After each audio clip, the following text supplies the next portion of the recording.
जोंनि बुथ कमिटिनि जे रिपर्ट बे बुथ कमिटिनि जोंनि रिपर्टआ जोबोद मोजां इन्टारनेलि जोङो रोखा देरहानाया रोखा जाबाय जोबोद मोजां बे 30 दं भेरगाव समस्थियाव दिनै जोङो गासै 600 UPPL आरो BJP निफ्राय फैनानै जोंनि दलाव माने गोदानै जोगदान खालामबाय जोबोद मोजां आरो जों नुदों जे प्रतिटु जोङो दिनावनो जोङो ज' जों मानसिखौ जइन खालामगासिनो दोङो आरो बे खेनसेयाव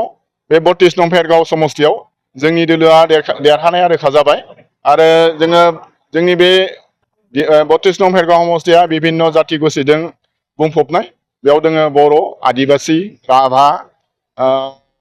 माइनरिटिनि गोबां सुबुंफोर दङ बे रोखोमनो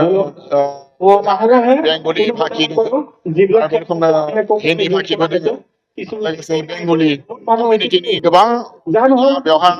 बड'लेण्ड सुबुंफोर दङ आरो जों नुदों गासैबो जाति गोष्ठीयानो बे समाव BTC आव हाग्रामा सरकारखौ नागिरदों आरो बे हिसाबै जों नुनो मोनदों जे हाग्रामा सरकार फैनाया बे खेबसेयाव रोखा जाबाय आरो भेरगावआव देरहानाया 100 खोन्दो रोखा जाबाय जोंहा मोनसे मिशन आरो भिजन जों लाबोखाबाय आरो बेवहा जोङो मोनबा गेरान्टि लाबोदों हाग्रामा महिलारिनि दैदेननायाव जि सरकार जानो गोनां बे सरकार जानो गोनाङाव जोङो मोनबा गेरान्टि लाबोदों आरो बे मोनबा गेरान्टिफोरा जाबाय जायफोरानोखि सरकारि हा हु फ्राव न' बां लुनानै दङ तौजि हाफ्राव जोङो बिथांमोननि थाखाय सरकार फैनायनि 3 दाननि उनावनो सार्भे खालामनानै बिथांमोननि न'खरखौ माने हानि पाट्टाखौ रोखा खालामनानै होनो थाखाय थिरांथा लादों आरो थिग बिदिनो जोंहा आरो गोबां गेरान्टिफोर दंबावो बे गेरान्टिफोरनि मादाव नैथियाव जाबाय जायफोरानोखि सेंग्रा सिख्ला बेकार जानानै दङ बिथांमोननि थाखाय बोसोराव 100 कोटि रां होनायनि थाखाय राहा लागोन आरो बेनि जुनै जोंनि सेंग्रा सिख्लाफ्रा खामानि दामानि मोनै सेंग्रा सिख्लाफ्रा गला खालामनानै बा बिदिनो गोबां गावनो गसंनो हानाय राहाफोर लानानै बिथांमोना सोलिनो हानाय बायदि राहा होनाय जागोन बेथ' मोनसे अबसे खायसे दोलोआसो थायै जासिगोन जि नुदों जोङो मोनसे दोहौ फैबाय बे दोहौनि दारै माखासे जायफोरा दा खुंथायाव थानाय आं नामफोरखौ बुङा दा बिथांमोनानो रायजोफोरनि गोसो सिंनिफ्राय बिथांमोना बेकार जासिगोन दा बेखौ जों नुनो मोनदों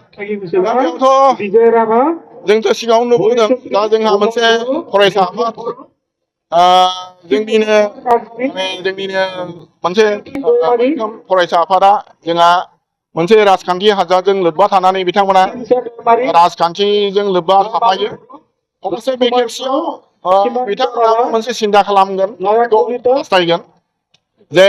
जोंहा फरायसा आफाद हिसाबै जोंहा गोबां खामानि मावदों जातिखौ रैखा होनायनि बाथ्रा दङ राजखान्थियाव हाबसननानै थायोब्ला बे हारिनि नंगुबै खामानिफोरनिफ्राय बे गोथ्रोना थानो हागौ बेखायनो आं खावलायगोन जे जोंहा जिखिनि जोंनि फरायसा दङ जोंनि हारिनि बिथांमोना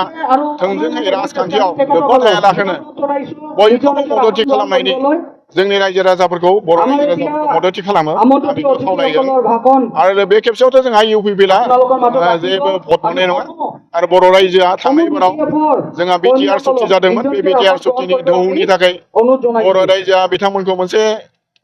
चान्स होदोंमोन आरो बिथांमोना माखासे नंखाय बिथांमोना प्रल'भन खालामदोंमोन आरो बे प्रल'भन खालामनायनि थाखाय बिथांमोना भटखौ मोननो हादोंमोन नाथाय बुजिबाय जे न'खर साख्रि बिथांमोना होगोन होनना बुंदोंमोन UPPला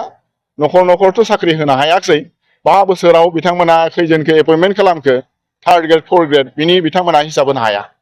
दा बेखायनो जोङो जोंनि जिखिनि लेखा गोरों सेंग्रा सिख्लाफोरा लाइमोनफ्रा बेकार जेंनायाव गोग्लैबाय आरो बिथांमोना गोसोआ गाज्रि जाबाय आरो UPPखौ जोङो बिथांमोना बे खेबसेयाव मदद खालामनाय नङा देरहानाया रोखा जाबाय आरो जोंनि भट कमिटिनि जे रिपर्ट बे भट कमिटिनि जोंनि रिपर्टआ जोबोद मोजां इन्टारनेलि जोङो रोखा देरहानाया रोखा जाबाय